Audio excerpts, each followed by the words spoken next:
नमस्कार मित्रांनो, मी आहे डासर. आपणा सर्वांचं या सेशनमध्ये सहर्ष स्वागत आहे. या सेशनमध्ये आपण मोबाईल फोनचं जे जनरेशन आहे त्याच्यामधील लेटेस्ट किंवा सद्यस्थितीमध्ये जे लास्ट जनरेशन आहे ते म्हणजेच 5G या जनरेशनविषयी आपण जाणून घेणार आहोत.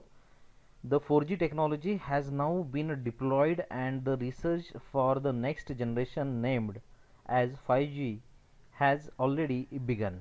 तर 4G ही जी टेक्नॉलॉजी आहे ती ऑलरेडी लॉन्च झालेली आहे, तिचा वापर होत आहे, डिप्लॉय झालेली आहे ती. त्याच्यावरती पॅरलली रिसर्च देखील चालू आहे आणि हा जो रिसर्च आहे तो नवीन ॲडव्हान्समेंट आपल्याला 4Gमध्ये उपलब्ध करून देणार आहे आणि त्या नवीन रिसर्चलाच 5G असं नाव देण्यात आलेलं आहे. It is considered to be the next major phase of a mobile telecommunication standard after the 4G. तर 4G नंतर आपल्याला खूप मोठ्या प्रमाणातले जे ॲडव्हान्समेंट जे आहे ती 5Gच्या स्वरूपात मिळणार आहे.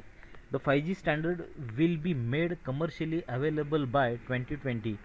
This standard is way beyond just the faster data speed or faster mobile devices. तर 5G जे 2020 साली आपल्याला कमर्शियली अवेलेबल होईल असं या ठिकाणी मांडण्यात आलेलं आहे. तर ऑलरेडीच आता 2020 होऊन गेलेलं आहे. तर निश्चितच काही देशांमध्ये 2020च्या दशकामध्ये त्या ठिकाणी आपल्याला बऱ्याच काही कंट्रीजमध्ये 5Gचा वापर होत असलेला पाहायला मिळत आहे. तो अजून ट्रायल बेसिसवरती आहे आणि 2020चा नंतरचा जो काही येणारा पुढील काळ जो आहे त्याच्यामध्ये आपल्याला ते फिजिकली आपल्याला 5G नेटवर्क निश्चितच अवेलेबल होणार आहे. This standard is a way beyond just fast data speed or faster mobile devices. त्याच्यातून फास्टली डेटा ट्रान्सफर होणार आहे, त्याचबरोबर आपल्याला मोबाईल कम्युनिकेशन देखील खूप फास्टली होत असलेलं पाहायला मिळणार आहे. Instead 5G will provide an access to high and low speed data services. It will involve combination of existing and evolving a system. तर 5G जे नेटवर्क आहे ते सद्यस्थितीमध्ये जे एक्झिस्टिंग जे नेटवर्क आहे 4G असेल 3G असेल तर यांना ती काय करणार आहे वापर करून घेणार आहे आणि आपलंही देखील नेटवर्क त्याच्यामध्ये समाविष्ट करून आपले जे काही कस्टमर्स आहेत त्यांना तो सेवा पुरवत राहणार आहे. Requirements for 5G networks. तर यामध्ये पहिली रिक्वायरमेंट आहे very high data rates of several tens of Gbps. तर खूप मोठ्या प्रमाणातला डेटा ज्यावेळी आपल्याला ट्रान्सफर करण्याची आवश्यकता भासणार आहे त्यावेळी आपल्याला 5G त्या ठिकाणी गरजेचं भासणार आहे. Several hundreds of thousands of simultaneous connections. एकाच वेळी आपल्याला ज्या ठिकाणी शेकडो हजारो connections at a time active running मोडमध्ये ज्या ठिकाणी पाहिजे असणार आहे त्या ठिकाणी 5G नेटवर्क वापरलं जाणार आहे. एनहान्स्ड स्पेक्ट्रल इफिशियन्सी दॅन 4G. ज्या ठिकाणी 4Gपेक्षा 4Gमध्ये जी काही स्पेक्ट्रल वापरली जाते त्याच्यापेक्षा ती एनहान्स्ड स्वरूपातली जिथे पाहिजे असणार आहे तिथे या ठिकाणी 5Gचा वापर केला जाणार आहे. इम्प्रूव्ड कव्हरेज, मोठ्या प्रमाणातलं कव्हरेज, चांगल्या पद्धतीचं कव्हरेज त्या ठिकाणी आवश्यकता असणार आहे अशा ठिकाणी. Improvement in signalling efficiency. Sender आणि रिसिव्हरमधली जी काही एक्नॉलेजमेंट नावाची जी काही सिग्नलिंग जी टेक्निक आहे ती जी इम्प्रूव्ड किंवा व्हेरी क्विकली जिथे पाहिजे असेल अशा ठिकाणी आपल्याला 5G वापरावं लागेल. लॅटन्सी should be reduced significantly. Sender आणि रिसिव्हरमधला जो काही टाईम सेंडिंगचा जो काही टाईम पॅच आहे, टाईम जो काही डिले आहे तो कमी असणं गरजेचं आहे.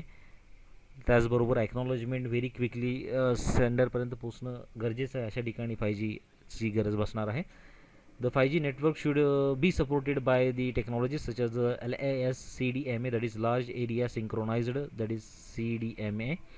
म्हणजेच LAS-CDMA stand for Large Area Synchronized CDMA, or FDM, MCCDMA, Smart Antennas, Worldwide Wireless Web, that is 4W, and many more. So जेवढे काही टेक्नॉलॉजीज आहेत त्या सगळ्यांना तो सपोर्ट करणारा 5G नेटवर्क असणार आहे. Services. The 5G system will provide services like interactive multimedias, voice over IP, HD videos, internet and other high quality services.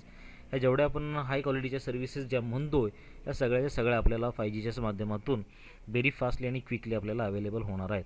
5G may also provide support for use of various types of sensors, Internet of Things, that is IoT, virtual reality that is VR and अग्युमेंटेड reality म्हणजेच AR.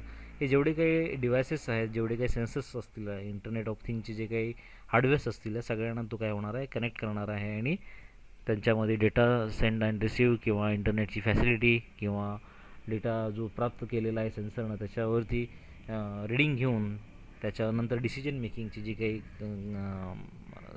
संकल्पना असणार आहे या सगळ्यांना तो काय करणार आहे, सपोर्ट करणार आहे. त्यानंतर फीचर्स पाहतो आहे आपण. यामध्ये जे जनरेशन येणार आहे ते 2020 नंतरचं असणार आहे. टेक्नॉलॉजी याच्यामध्ये 4W IPv6 असणार आहे. स्टँडर्ड याच्यामध्ये अजून फायनलाइज झालेलं नाही आहे कारण की ते अंडर डेव्हलपमेंट आहे. स्विचिंग जे आहे याच्यामध्ये पॅकेट स्विचिंग वापरलं जाणार आहे. फ्रिक्वेन्सी जी असणार आहे ती 15 GHz असणार आहे. डेटा स्पीड जे असणार आहे ते 1 Gbps असणार आहे. मल्टिप्लेक्सिंग जे असणार आहे ते MC-CDMA असणार आहे, LASCDMA असणार आहे आणि त्याचबरोबर ते OFDMचं देखील असणार आहे. कोर नेटवर्क हे इंटरनेट असणार आहे. याच्यातून मिळणाऱ्या सर्व्हिसेस जे असणार आहे ते इंटरॅक्टिव्ह मल्टीमीडिया असणार आहे. व्हॉइस ओव्हर IP असणार आहे. व्हर्च्युअल रिॲलिटी म्हणजेच VR असणार आहे. अग्युमेंटेड रिॲलिटी म्हणजेच AR असणार आहे. IoTचे डिव्हायसेस त्याच्यामध्ये आपल्याला उपलब्ध होणार आहेत सर्व्हिस देण्यासाठी. आणि हँडऑफ जे असणार आहे ते आपल्याला हॉरिझॉन्टल आणि व्हर्टिकल असणार आहे. हे ओन्ली वन जनरेशन आहे की ज्याच्यामध्ये आपल्याला हँडऑफ जे असणार आहे ते व्हर्टिकल आणि हॉरिझॉन्टल पाहायला मिळणार आहे. तर मित्रांनो, मी आशा करतो की तुम्हाला 5G जी अंडर कन्स्ट्रक्शनमध्ये असणारी जी काही टेक्नॉलॉजी आहे ती भविष्यामध्ये आपल्याला उपलब्ध होईलच आणि त्याच्या माध्यमातून आपल्याला खूप मोठ्या प्रमाणात डेटा ट्रान्समिशन, हाय डेटा ट्रान्समिशन, फास्ट सर्व्हिसेस ची जी काही आपल्याला गरज आहे त्या मिळणार आहेत. आणि मी आशा करतो की आपल्याला हा जो 5G टॉपिक आहे तो निश्चितच समजला असेल की जो प्रिव्हियस जे काही जनरेशन्स होते 4 त्यांच्यापेक्षा तो खूप मोठा ॲडव्हान्स्ड आहे, खूप चांगल्या क्वालिटीचा आहे, बेटर सर्व्हिसेसचा आहे. तो लक्षात आला असेलच. त्यातून जर तुम्हाला आणखी काय जाणून घ्यायचं असेल तर मला निश्चित कमेंट करा. मी तुम्हाला प्रतिसाद देईन. तोपर्यंत धन्यवाद.